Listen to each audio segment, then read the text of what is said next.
ولایت نیوز میں آپ کا خیر مقدم ہے۔ ہم جنگ نہیں چاہتے لیکن اسرائیل کی کسی بھی شرارت کا منہ توڑ جواب دینے کے لیے تیار۔ لبنان کی مقبول عوامی مزاحمتی تحریک اور بااثر سیاسی جماعت حزب اللہ نے واضح طور پر کہا ہے کہ حزب اللہ اسرائیل کے ساتھ جنگ نہیں چاہتا لیکن اسرائیل کے کسی بھی شرپسند اقدام کا منہ توڑ جواب دینے کے لیے پوری طرح تیار ہے۔ حزب اللہ کے معاون سیکریٹری جنرل حجت الاسلام شیخ نعیم قاسم نے کہا کہ اب حزب اللہ اور صہیونی حکومت کے درمیان طاقت کا توازن موجود ہے، اسی لیے غاصب صہیونی جنگ کے خواہاں نہیں ہیں۔ حزب اللہ کے معاون سیکریٹری حجت الاسلام شیخ نعیم قاسم نے کہا کہ میرا یقین ہے کہ صہیونی حکومت کو بہت سی مشکلات کا سامنا ہے اور بہت سی ایسی نشانیاں موجود ہیں جو اس بات کی تائید بھی کرتی ہیں۔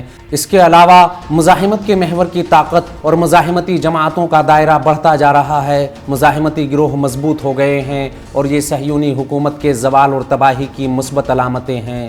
حزب اللہ کے سربراہ سید حسن نصر اللہ کے معاون شیخ نعیم قاسم نے اپنے بیان میں سال 2006 میں صہیونی حکومت کے ساتھ ہوئی 33 روزہ جنگ کا حوالہ دیتے ہوئے کہا کہ اس دوران شہید قاسم سلیمانی براہ راست جنگ کے مرکز میں تھے اور وہ حسن نصر اللہ اور شہید عماد مغنیہ کے ہمراہ تھے۔